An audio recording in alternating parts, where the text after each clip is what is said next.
Al Falah university के head office पहुंची Haryana police की टीम। दिल्ली के ओखला में है अल-फलाह यूनिवर्सिटी का हेड ऑफिस। एक इंस्पेक्टर समेत 2 ऑफिसर मौके पर मौजूद है।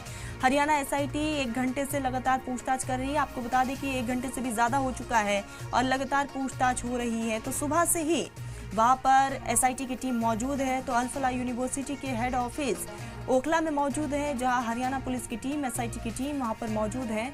इसी बीच मुबशिर हमारे साथ जुड़ चुके हैं। मुबशिर, अल-फलाह यूनिवर्सिटी के हेड ऑफिस में लगातार पूछताछ हो रही है, ताजा अपडेट दीजिएगा। बिल्कुल तरुण, इस वक्त मैं अल-फलाह ऑफिस जो है उसका कॉर्पोरेट ऑफिस, उसके लीगल एडवाइज़र है मोहम्मद रज़ी साहब, उन्हीं के साथ हूँ। मोहम्मद साहब, कई सारे आरोप लग रहे हैं, लगातार एनएसी की बात हो, उनकी तरफ से भी शौकत नोटिस आप लोगों को देखा गया। अभी तक के पूरे मामले को आप किस तरीके से देखते हैं, और जो रोल रहा है यूनिवर्सिटी का, या जिस तरीके से यूनिवर्सिटी के अंदर जो तीनों लोगों को पकड़ा गया है, उमर नबी हो या मुजम्मिल हो या राजेश शाहीना हो, इन लोगों पर क्या कुछ कहना है आपका? भी देखिए, सबसे पहले जो इंसिडेंस हुआ है वो बहुत दुखद है। भारत के खिलाफ एक जंग का ऐलान किया गया है। भारत के खिलाफ जो भी जंग का ऐलान किया जाएगा उसके लिए जस्टिस पे उसको लाएंगे, ये हमारे प्रधानमंत्री नरेंद्र मोदी जी ने भी कहा है। वो पूरी तरीके से हम लोग उसके अंदर सहयोग करेंगे, जांच एजेंसीज को पूरा सहयोग करेंगे। जिन लोगों ने ये किया है उनकी पूरी तह तक पहुंचना है और उसको डिस्ट्रॉय करवाना है, और उसमें हम पूरा सहयोग करेंगे। कॉर्पोरेट ऑफिस में बताया जा रहा है जो सिक्योरिटी जांच एजेंसियां हैं वो लगातार यहां पर भी आ रही हैं। अभी तक कौन कौन आया? आज भी हरियाणा पुलिस के लोग आए थे, एसआईटी की टीम आई थी। हरियाणा पुलिस के कुछ लोग आए थे, उन्होंने हमसे कुछ डॉक्यूमेंट तलब किए थे, हमने उनको वो डॉक्यूमेंट दे दिए हैं। किस तरह के डॉक्यूमेंट्स मांगे गए थे? ट्रस्ट को लेकर सवाल से रिलेटेड डॉक्यूमेंट मांगे थे, और उन्होंने बिल्डिंग वगैरह के इन सब चीज़ों के ही डॉक्यूमेंट मांगे थे, हमने उनको वो प्रोवाइड करा दिए। ट्रस्ट को लेकर सवाल था, फॉरेन फंडिंग के लेकर बात हो रही है कि फॉरेन फंडिंग होती थी, कहीं ना कहीं इन सब चीज़ों में इन्वॉल्वमेंट है, उस पर क्या कुछ कहना? देखिए, मैं आप लोगों के सामने ये बिल्कुल क्लियर कहना चाहता हूँ, क्योंकि मैं अल-फलाह से जुड़ा हुआ हूँ, कि अल-फलाह की नंबर 1 कोई फॉरेन फंडिंग नहीं है। फिर मैं दूसरी बात ये कहना चाहता हूँ कि कोई भी इस तरीके की फंडिंग नहीं है। जो भी यूनिवर्सिटी की फ़ीस आती है, यूनिवर्सिटी की फ़ीस को ही जो है इन सब कार्यों में लगाया जाता है, उसी से कार्य को घर को चलाया जाता है। यूनिवर्सिटी का बहुत एक माइनॉरिटी इंस्टीट्यूशन है, हज़ारों बच्चे यहाँ पढ़ रहे हैं। उन लोगों की वेलबींग के लिए हम लोग पिछले 28 साल से कार्य कर रहे हैं। हमारी यूनिवर्सिटी उसी कार्य को कर रहे हैं, और यूनिवर्सिटी की अंदर कोई फॉरेन फंडिंग नहीं है। ये जितनी भी न्यूज़ हैं ये गलत हैं। आप लीगल एडवाइजर हैं रज़ी साहब, आपके हिसाब से तीनों लोगों का जो अपॉइंटमेंट हुआ उसमें कहाँ कमी रह गई, किस तरीके की दिक्कतें हुई जो इतना बड़ा जो है मामला वो सामने आया? और जब ब्लास्ट हुआ उसमें 13 लोगों ने जान गंवा दी, 20 लोग घायल हैं, उसमें सीरियस इंजर्ड भी हैं, और ऐसे लोगों में तो कहीं चूक हुई, लगता है आपको कहीं कमी रह गई थी जिसकी वजह से ये चीज़ हुई? देखिए, यूनिवर्सिटी की तरफ से कोई गलती? मैं इस बारे में बता चुका हूँ कि हमारी यूनिवर्सिटी की जो वाइस चांसलर हैं, उनके तहत इस कार्य पर भी ध्यान दिया जा रहा है, और इसकी पूरी तरीके से जांच की जाएगी कि ऐसा क्यों हुआ, और आइंदा ऐसा ना हो उसकी भी पूरी कोशिश की जाएगी। तीनों डॉक्टर्स ने जब ज्वाइन किया तो उस बार कोई वेरिफिकेशन, कोई इस तरीके का कैरेक्टर सर्टिफिकेट, कुछ इस तरीके के डॉक्यूमेंट, क्योंकि कहीं भी आप जॉब लेने जाते तो जितने भी डॉक्टर्स को अपॉइंट किया जाता है उनका registration certificate with either national medical commission और Haryana medical council, J&K medical council से वेरीफाई किया जाता है। उस वेरिफिकेशन के बाद ही किसी को अपॉइंट करती है यूनिवर्सिटी।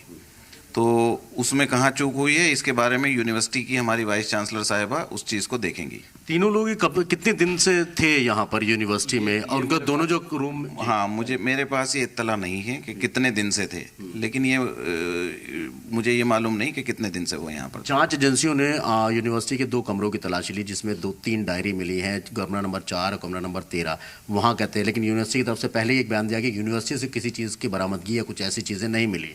इस बारे में मुझे बिल्कुल भी जानकारी नहीं है, कौन से कमरे में क्या चीज़ मिली है, मेरे पास कोई जानकारी नहीं है। हरियाणा पुलिस की जो टीम है वो आपके पास का आज कितने बजे आई थी और कितनी देर बातचीत हुई आप लोगों की? तकरीबन 11 बजे के करीब वो लोग तशरीफ़ लाए थे, और 1-1.5 घंटे में, क्योंकि फोटो कॉपी कराने में थोड़ा टाइम लग रहा था, तो वो फोटो कॉपी कराकर हमने उनको दे दिया। 1 से 1.5 घंटे आपसे पुजारी, तो वो किस किस चीज़ों पर उन्होंने बात की, क्या किस चीज़ें, जो ओनर हैं, जो चेयरमैन हैं, उन्होंने सिर्फ हमारे से जो डॉक्यूमेंट्स मांगे हम लोग उनको प्रोवाइड कराते। क्या क्या डॉक्यूमेंट्स मांगे गए थे आपसे? लैंड के डॉक्यूमेंट, लैंड से रिलेटेड डॉक्यूमेंट मांगने थे, फॉर्मेशन, यूनिवर्सिटी की कैसे बिल्डिंग्स बनी, इन सब चीज़ों की उन्होंने।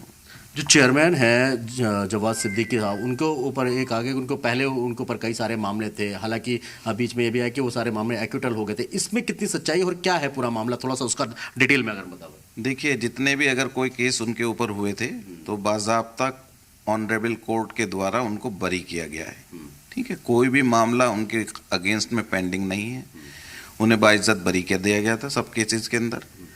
तो उस केस को वो भी 20 साल पहले उनको बरी किया जा चुका है, तो उस बारे में मुझे बहुत ज़्यादा डिटेल्ड जानकारी नहीं है, लेकिन वो उनके केसेस, उनके ऊपर कोई केस नहीं है।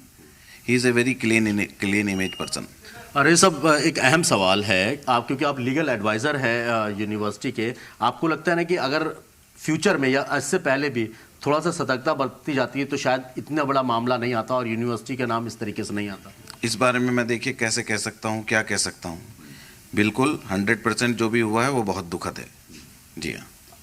एक अहम सवाल और आखिरी सवाल है मेरा आपसे कि जिस तरीके से अभी तीनों लोगों को गिरफ्तार, लगातार अलग अलग जगह छापेमारी हो रही है, कितनी टीमें आप लोगों के साथ अभी तक पूछताछ करने के लिए यहाँ पे आ चुकी हैं? और ईडी का भी रोल अब सामने आ रहा है कि ईडी का भी इसमें इन्वॉल्वमेंट हो रहा है, चाहे वो बिल्डिंग की बात हो, चाहे वो फंडिंग की बात हो, जो कह सकते हैं कि जितना फंडिंग वाले हैं उन सब चीज़ों को लेकर भी अब कहा जा रहा है कि सारी जांच होनी है। और एनएसी ने आपको एक शोकॉज नोटिस भी जारी किया है जिसमें कहा गया कि एक ग्रेड जो आपने यूनिवर्सिटी को दिया हुआ ऐसा एनएसी की तरफ से नहीं था।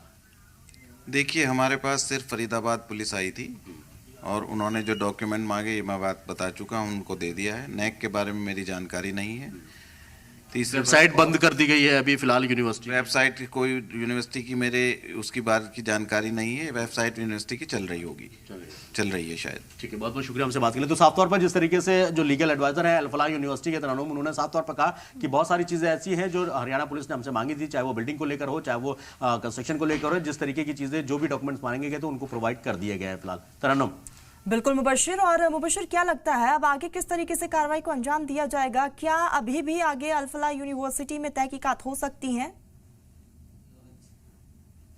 जी बिल्कुल, देखिए रजी साहब साथ में यही बात है, पूछताछ तो अभी जारी है। रजी साहब, जिस तरीके आपको क्या लग रहा है कि आगे भी पुलिस वालों ने या एजेंसियों ने आपसे राब्ता कायम करने को कहा है कि किसी तरीके की और पूछताछ और जानकारी और एजेंसी? हमने उनको आश्वासन दिया है कि जब भी आपको किसी चीज की जरूरत हो वो आप हमारे से संपर्क करें, किसी को भेज दें या हमारे यहाँ से कोई आदमी जाकर उनको वो कागजात। अच्छा मुबशिर, एक सवाल और पूछेगा कि क्या यूनिवर्सिटी को कोई लीगल नोटिस भी दिया गया है? हमने अपनी ओर से पूरा आश्वासन दिया। कोई लीगल नोटिस भी सरकार की तरफ से ही और कोई आया है?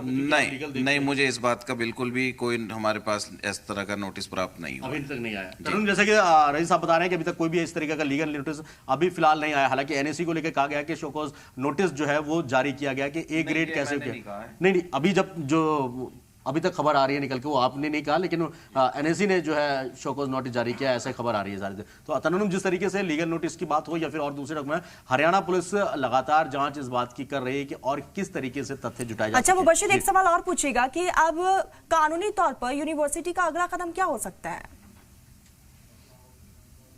बिल्कुल, क्योंकि लीगल एडवाइजर है सब, कानूनी तौर पर अब यूनिवर्सिटी का अगला कदम क्या होगा? कानूनी तौर पे अभी तो मदद कर रहे हैं। कानूनी तौर पर यही है कि साहब यूनिवर्सिटी इनकी पूरी इन्वेस्टिगेटिंग एजेंसीज की पूरी सहयोग करेगी। जी बिल्कुल, जैसे तरुण में बताया गया, पूरी सहयोग किया जाएगा। और साफ तौर पर है कि जिस तरीके से यूनिवर्सिटी के अलग अलग डिपार्टमेंट्स हैं उन पर जो है जितनी एजेंसीज हैं वो लगातार बातचीत कर रही हैं, वो इंक्वायरी कर रही हैं और आने वाले दिनों में इंक्वायरी का दायरा और बढ़ सकता है, जैसे कि मैंने सुबह ही बताया था। और उससे ज़्यादा मैं कुछ और चीज़ें आपको दिखाने की कोशिश करूँगा। इस वक्त मेरे पीछे मैं अपने कैमरा पर्सन महबूब से कहूँगा कि आपको थोड़ा सा ये तस्वीरें भी दिखाएं। ये अल-फलाह यूनिवर्सिटी का कॉर्पोरेट ऑफिस है, लीगल ऑफिस है। यहाँ पर बिल्डिंग सिलेक्शन या फिर बिल्डिंग कंस्ट्रक्शन को आता है। हालांकि दिल्ली पुलिस पुलिस की जो टीम है, एक लोकल थाने की, जामिया नगर थाने की, वो यहाँ पर मौजूद है सुबह से ही, और कई सारी चीज़ें यहाँ पर देख सकते हैं आप। ये एक वाइस चांसलर की तरफ से ये एक नोटिस जो है कल जारी किया गया था, उनका बयान था, official statement from Al Falah university. Professor doctor Bhupendra Kaur Anand जो है, जो वाइस चांसलर हैं, उन्होंने ये जो है स्टेटमेंट जारी किया था, जिसमें ये कहा गया था Alfalah group is managing various institution since the year 1997। 1997 से ये यूनिवर्सिटी है, यानी 28 साल से ये यूनिवर्सिटी है, और इस यूनिवर्सिटी में किसी तरीके का कोई दाग अभी फिलहाल नहीं लगा, अभी तक नहीं लगा था। लेकिन जिस तरीके का पूरा मामला दिल्ली में धमाके हुए, जिसके बाद से जो कड़ियां हैं लगातार वो अल्फला यूनिवर्सिटी से जुड़ती जा रही है, जिसके बाद ये सवाल उठना जरूरी हो गया था। जी ठीक, मुबश्शिर, नजर बनाए रखिएगा, आगे भी जुड़ेंगे, अपडेट लेंगे। फिलहाल के लिए बहुत शुक्रिया तमाम जानकारी के लिए।